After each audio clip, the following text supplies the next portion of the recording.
Hello, friends. Well, I'm making this video because it feels important. I have a friend who is going through her own stuff, and it's very intense and heavy, and let's just say sometimes people unpack their baggage right at you when you are not prepared for it. And I get it. I do.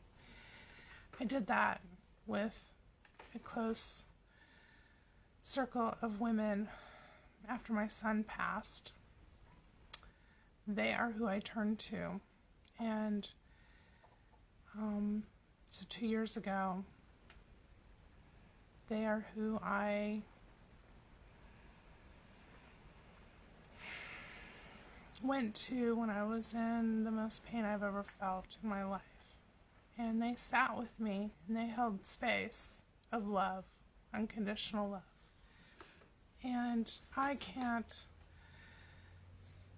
really imagine what it was like for them to do that. I just know that they did it, and I'm grateful. However, sometimes it's hard to sit in a space of unconditional love for someone when they're unpacking their baggage in front of you and you weren't prepared and you didn't know it was coming, and they're leading with their pain body and using their grief and their depression as a way to justify themselves, which I get. But it's never a good idea to compare your grief with a mother who has lost a child, no matter how old that child is. That's not okay.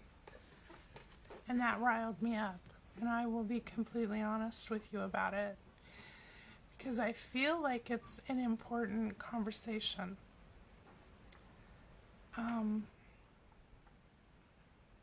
This was all done through text messaging. And as soon as I read it, my ears were burning and my heart area was activated with anxiety and stress and anger. Just to be completely out there about it, I was angry and a little furious, actually. But once my storm had passed, because I knew the minute I was feeling it, I knew that it's not what I wanted to be feeling. But nonetheless, there it was for me to sit with and to make peace with it. Because you can't control other people. All I could do was control myself. And all I could do was be aware and recognize that when somebody is coming at you in their pain body, it's usually not very pretty, and they're gonna say and do things that are hurtful, and it's not okay. But this is the perfect opportunity. And what we talk about, when we talk about Neville Goddard's teachings and the teachings of Edward Arts Supply, is these are the moments when something comes up and just out of left field and slaps you right in the face, and you're reeling and you're feeling so intensely a mix of emotions. Now, I care about this person, and I don't want them to suffer or be in pain. But at the same time, I will not stand for somebody to compare their grief over the loss of their mother to the grief I feel over the loss of my son. Some people might say there's no difference, and I don't really have anything to say to that person because there is a difference.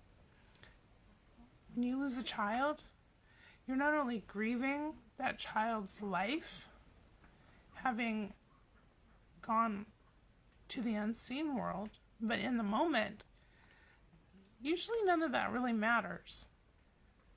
And you're also grieving everything that could have been.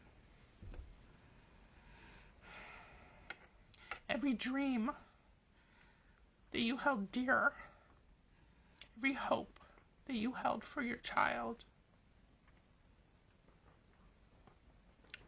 it's gone. And there's nothing that will alter the fact that their physical body is gone and their physical life is now gone. And yes, I take great comfort in knowing with all my heart that my son, Taryn, is still with me. He's still alive. He's in reality, right? And I'm in the shadows. But feelings are incredibly complex and intense, right? And so I'm sharing this with you, not because I want your sympathy or pity or any of those things. I don't want you to join me in sorrow and sadness.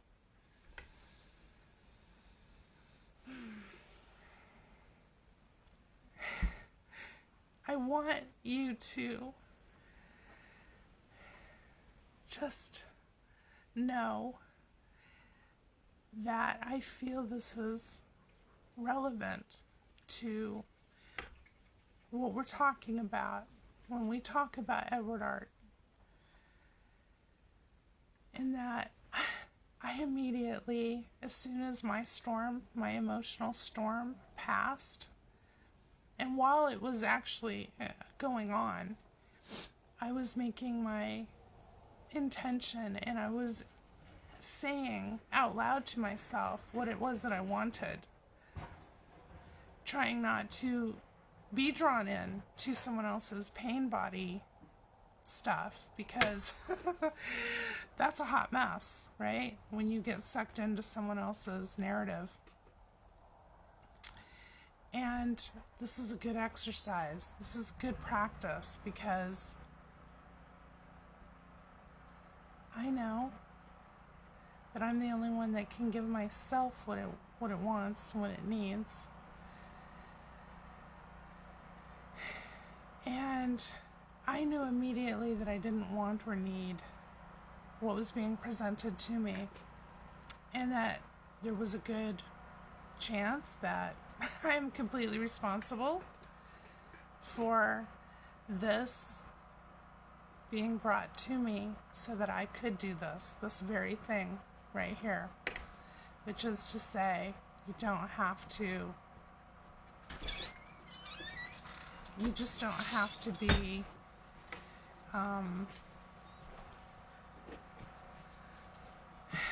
sucked into anything that is unwanted.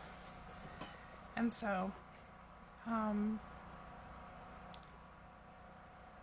I feel that the best thing that I could do is have a revision immediately, where this person stood in front of me and apologized.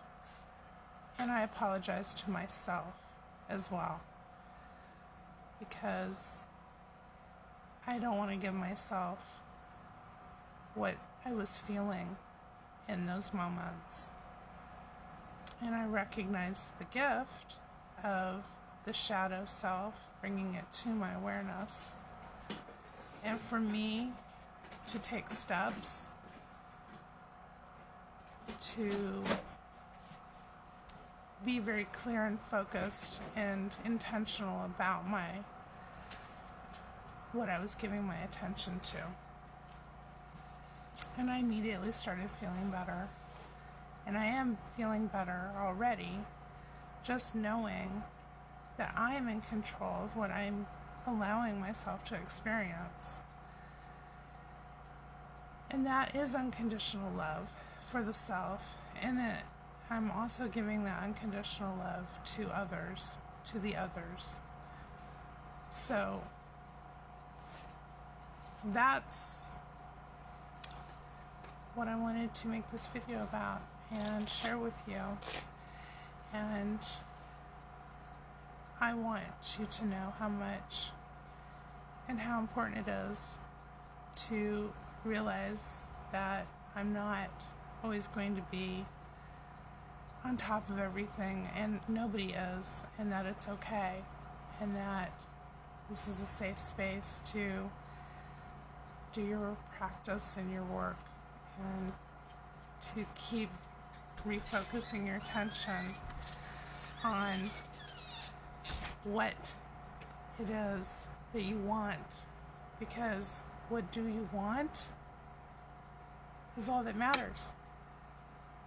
It doesn't matter what anybody or anything comes at you with.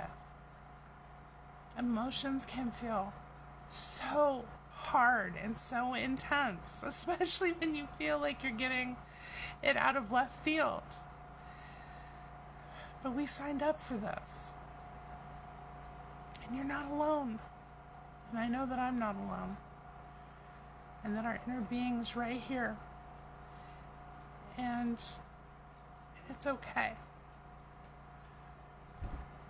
So, there's that.